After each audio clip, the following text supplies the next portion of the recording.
So as y'all know, there's a lot of talk going on about the differences between black men and black women. It's almost like we at war. It's crazy. It's a battlefield out here. Everybody is at arms towards one another. And it ain't getting no better. There's no sight of positivity and nowhere in sight. I cooked up a little something for y'all today. It goes back sort of kind of to the source of where, at least in my opinion, I think a lot of this stuff originated from. And I want to share it with y'all. And I want to get my take on it. Thank you for tuning in with C Sizzle, where the heat stays on and the truth stay real. Let's get it.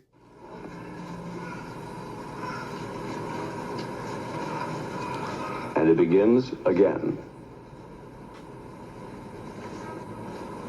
Brenda is 19, unmarried, and she has just had a baby. She's learning to care for him on her own. She's trying to get a job to support him, and she lives with her aunt, who has 5 children of her own. Money was the reason she decided not to marry Kenneth, the father of her child. I mean, I would have married him,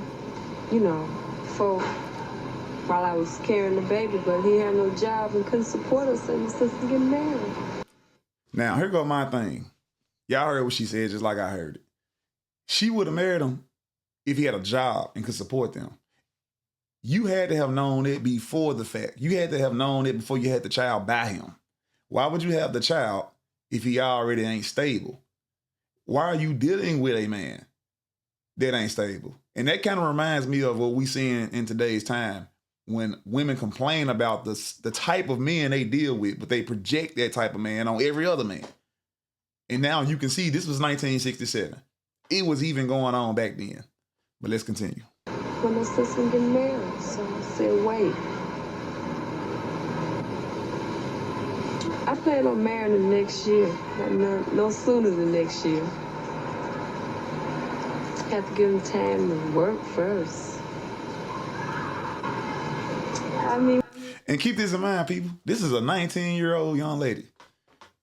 Look at how her image is. Compare her image with a modern day's woman. Like, look at it this way. She looks like what our grandmothers looked like in their elder years. So those young women were bred and taught and raised to be modest, to dress modest. From the hairstyles to the dresses they wore. I'm talking about completely ladylike. Nothing ratchet about it. And even though she may, at the time, be a little misled because back then we didn't have a proper education, she still sends the signal in the image of a wife. Just saying. What's the sense of marrying somebody if he can't support you? That's his job to support you and the baby. Not my job to support him and the baby. So after he start working, work more than he been working, then I marry him. When I think he's able to take care of 2. But see, here go the thing. She should have went ahead and married him because it's still better to be with someone than without them. You still out here alone with a child, with nothing. So a man with a little piece of a job is better than a person with no job at all. And this is the mentality of a lot of our women. If you can't do it all, they rather have nothing.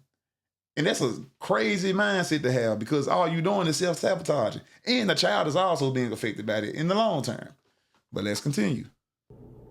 When a girl drops out before completing her high school education, she finds it difficult to get a job to take care of the baby. In many instances, this would force a girl to go on public welfare.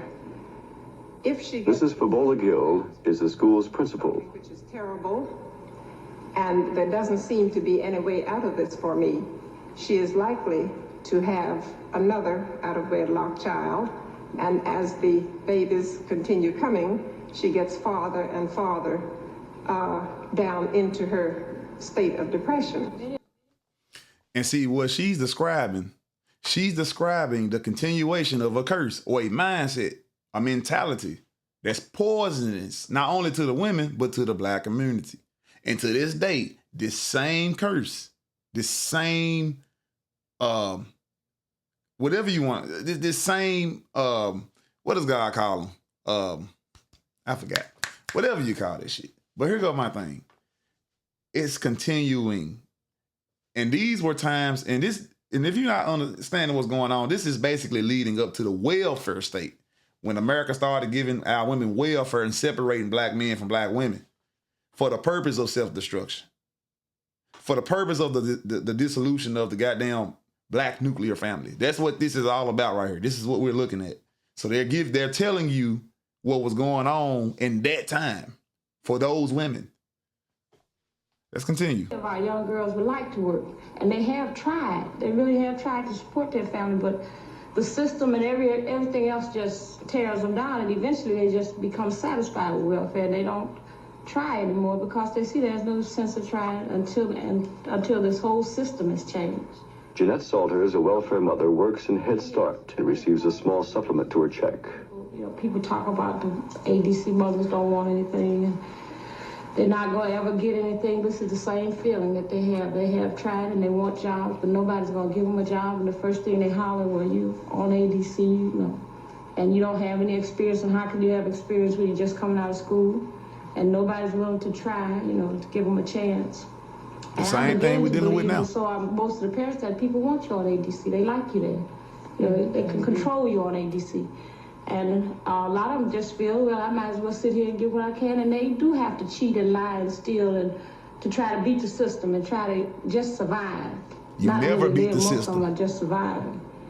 Welfare departments claim that they want to encourage marriage and thus get women off the welfare rolls. And that's a goddamn lie. The investigation of a woman's eligibility for ADC discourages the beginning of any relationship with a man and marriage. Well, if he's someone who is sincerely interested in you, you would like perhaps to invite him to dinner, you would like to, maybe he would like to spend the day with you. And if this happens, and you have a neighbor who particularly don't care for you, then the welfare department will hear about it, and then they suppose that this man is living there, or that you are supporting him out of your funds, you're feeding him with your funds, or if you claim you're not feeding him out of your funds, then their answer will be, then he's giving you money. What we're seeing is that the system doesn't support family. Because why should it matter that she's dealing with a man? That's what she's supposed to do. That's the natural order of things.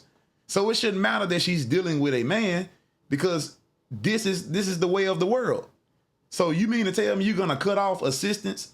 Because sometimes you got people who have families who still need assistance. Y'all not paying us what's needed to survive. Even as a man and a black man, black woman, you're not paying us what we need to survive. So if that's the case, why would you cut off assistance knowing the family needed, knowing we already at a disadvantage? I tell you why. Because they want us at a disadvantage. They want us at the bottom. They want their foot on our neck. And this is why we have to realize, not trying to make it a race thing, but since we've been in this country, we've always dealt with disadvantages. Because in reality, this is not our nation. We call it our nation. It's our home because we have no other home. We have nowhere else to go. So we have to settle for it. But in reality, these people run this crap. Europeans, they run this. They're not gonna let a bunch of people from another nation, another country, another part of the world have any say-so on how they dictate rules and policies in their nation that they created, that they bled for and fought for. Using some of us, of course, but this is done on purpose. This is a systematic thing. And to this day, 2026, it's still going on. It's more covert, but it's still happening. And it's about time we all realize this and get with the program and try our best to try to keep our head above water. We need to be working together. We don't need to be separated. We need each other. The foolishness got to stop, because as y'all can see, we up against some powerful foes here. We up against a systematic whip. You know, it's a systematic whip. And boy, they whooping all our asses. And she said, oh, you can't have a boyfriend. We don't allow that. And I wanted to know why. And she said, because it doesn't look right, you know, with the kids. And so. How does not having a man not look right with the kids? Automatic red flag. And that goes to show the system thought that we were dumber than what we were. We weren't dumb people, but the system looked so far down on us. They're basically dissolving us in our face. I still don't see where they have anything to do with me with a boyfriend. And she said, well, you'll have to get rid of him. You have to make plans to marry him. And I told her I wasn't getting married. I wasn't ready for it. I had just got out of one. And I said, now look, you're going to tell me, here I am, 37 years old at that time. And I'd been married, got 5 kids here in the home, and had been married to this one man for 16 years. And you're going to tell me I can't have a boyfriend? And so she said, well, we doesn't allow the 80-some others with boyfriend. And I couldn't understand that. So she left. When she left, well, then she come back to tell me that my case was denied. This is what happened. She come back to tell me that they had denied me, that I could not get on the aid. She did some things right in her life.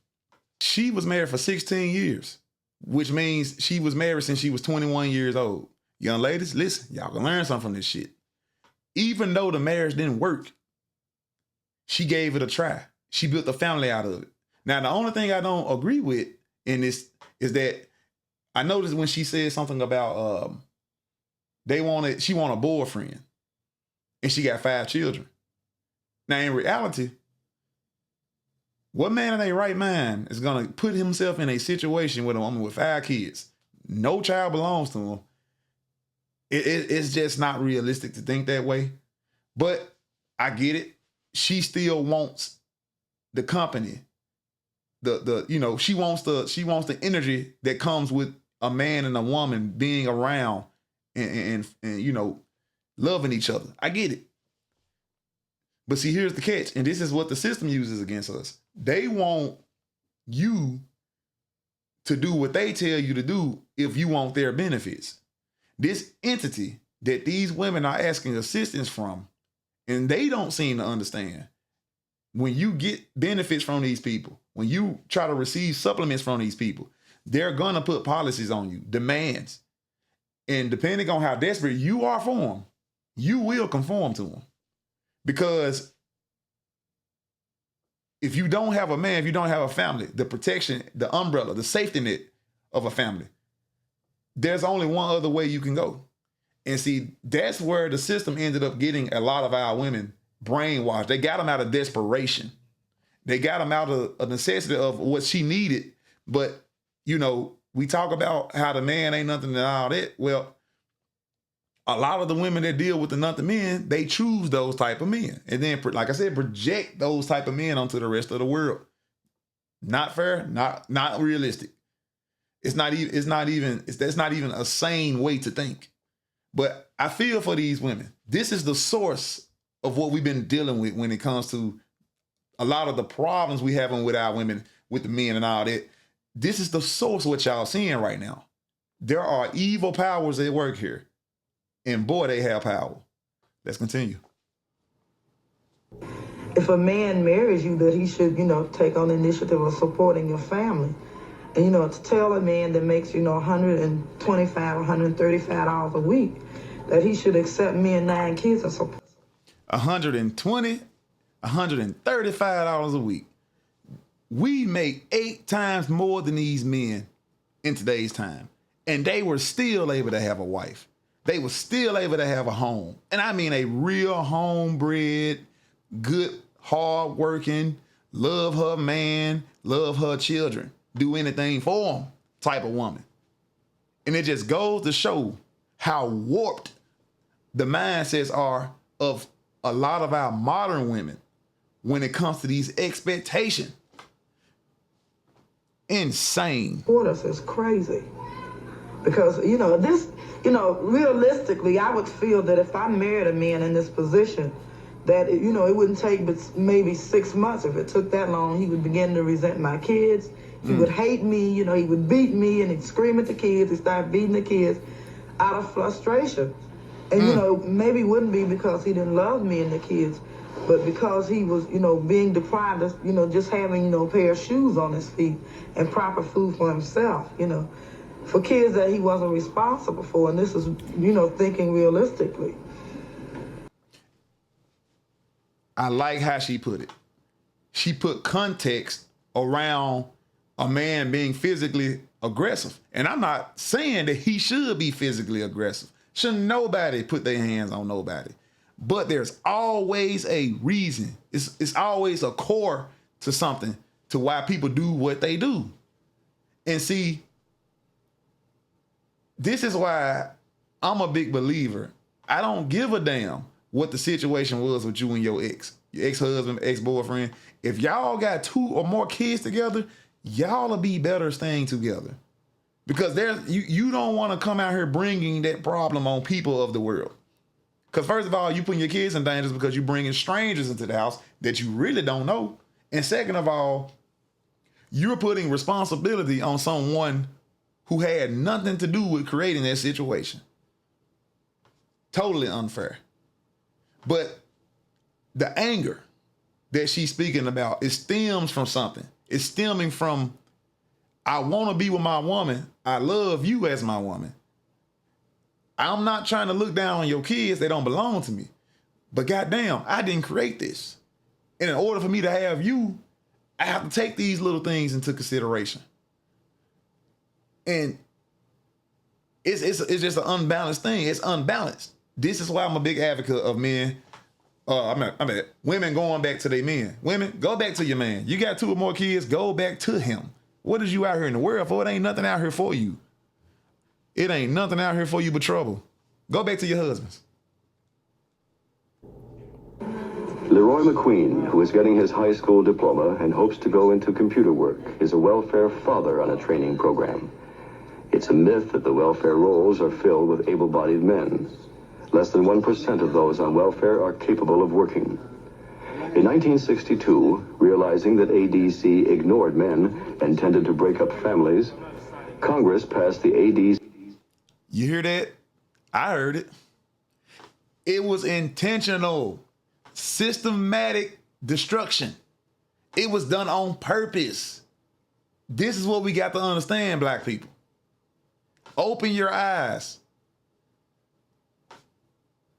We got to understand, y'all. We are up against heavy, powerful forces. We cannot be bickering amongst one another. All right? Come on. CU program, Aid for the Dependent Children of the Unemployed. Mr. McQueen worked in a print shop for 7 years. One day, the shop went out of business. Mr. McQueen could not find another job. Shortly after he went on welfare, Mr. McQueen's wife died, and he was faced with the prospect of raising his 5 children himself. The welfare department gave him a temporary professional homemaker. A homemaker, which is basically another word for a wife. Now, this is an example of what true traditional women consisted of. This is what it looks like, people. It ain't nothing to be looked down on. This is a well-needed position right here. Taking her out the house is a difference. That's why they said when the wife died, they had to replace her with a wife-like woman. Because what? It's critical to the growth and development of the children. Good reader. Just saying. Maybe you'll have some more sometime, huh? You still don't want any water? A midday snack is water and Jell-O.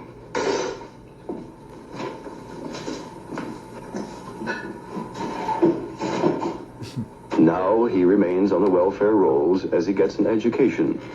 He has the added burden of raising a family. Hi. How you good?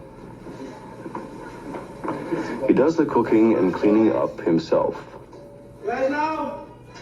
Not so much noise in there. Not so much noise. Come on, eat. Gregory, Reginald, Gina, Stevie, come on, eat.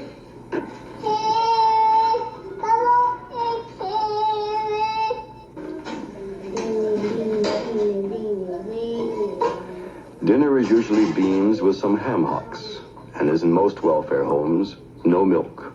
Almost all starches, little meat. That belongs to Regina, Reginald. She doesn't eat very much, you know that. Mr. McQueen's dilemma is compounded by the fact that he must find help for his children while he is at school or work.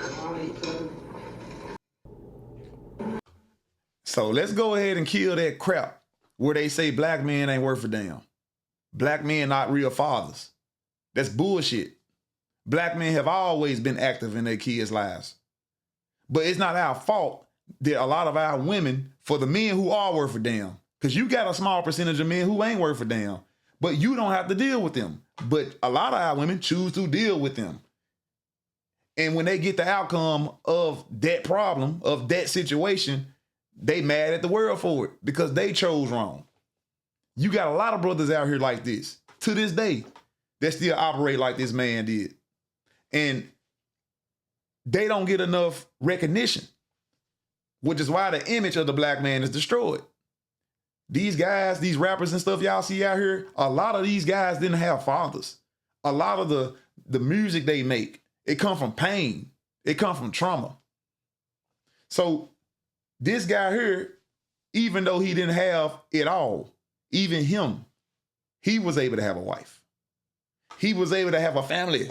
And you look at today's time, these women don't want you if you ain't making goddamn $120,000, $30,000 a year. Insane. Unrealistic. That's why everybody's so single, because the expectations are so unreal. And then you look at these people really did go through things and remained humble. They didn't go out here robbing and all that kind of stuff. They still remained humble because they knew that they were up against a system, Jim Crow, that was totally against them.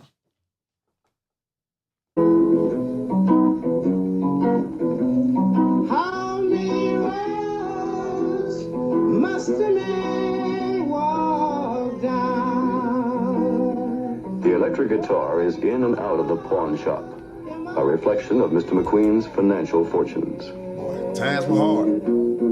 Times were hard. How many seas must a white dove sail before she sleeps in the sand?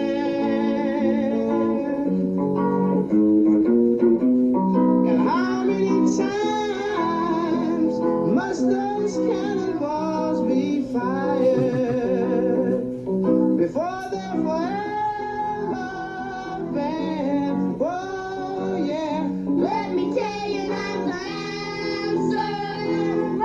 Music was a sense of joy for black folks back then.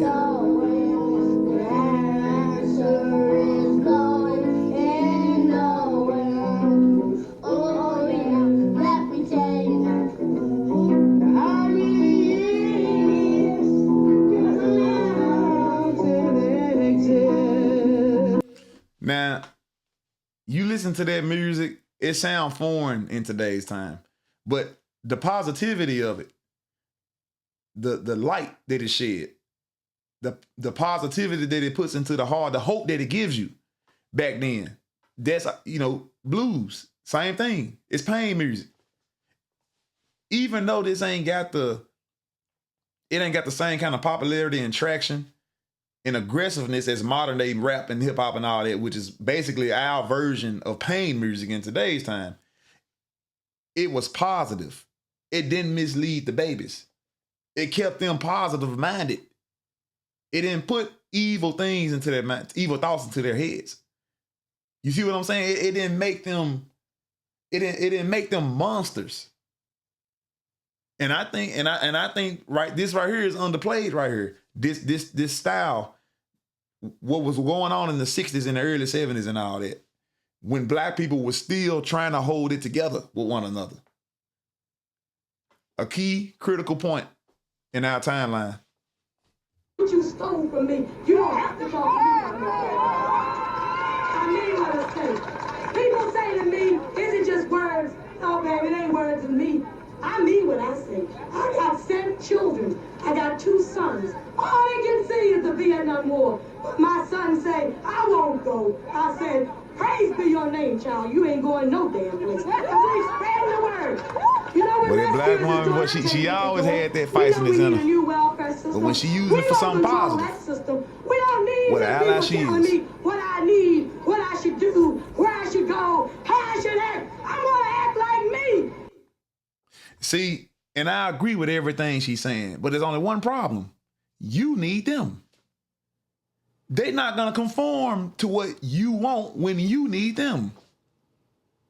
You in the field of desperation.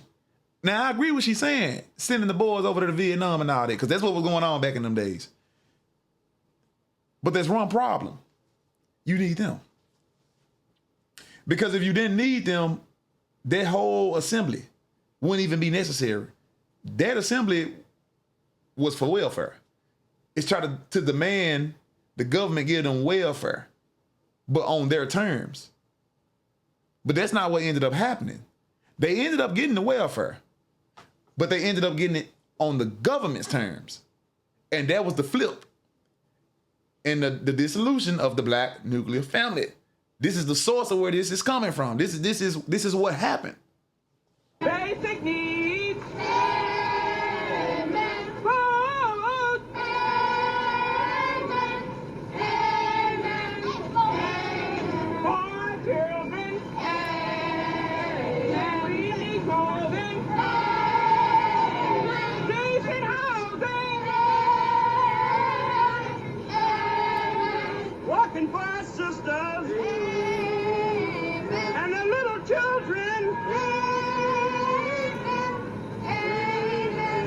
On June 30th, welfare clients in Cleveland marched, along with welfare recipients in 40 other cities.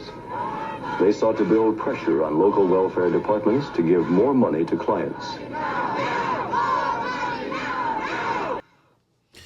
And keep in mind, y'all, all of this was for the benefit of government supplements.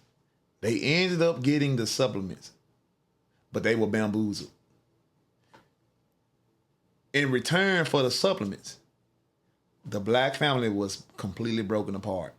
The black man and the black woman were completely segregated. I agree with what they talking about. Yeah, we need housing. We need food for the babies. We need security. We need emergency fallback programs to help in times of need. I agree with that. I'm for that. That's common sense. One problem. No man in the house. This is the source of what we seeing. We seeing the outcome and the effect that this had on our people. Look at it. Guys walking around, 98 degrees outside, hoodies on their head. Women walking around, long, flat, thin hair, blowing in the wind, knowing it don't belong to them. Look crazy with that shit on top of their head. No identity. The men, boxers showing, their ass is showing, walking down the street, getting out of nice ass cars with your ass showing. Look at the trauma, the effect that this had on our people. Insane. I appreciate y'all for tuning in, and I got more content coming. Tune in. You're gonna wanna come in on this next thing. Real critical information coming your way. But from my mic to your mind, I'm C Sizzle. Until next time, I'll live. I appreciate y'all for tuning in, and I got more content coming. Tune in. You're gonna wanna come in on this next thing. Real critical information coming your way. But from my mic to your mind, I'm C Sizzle. Until next time, I'll live.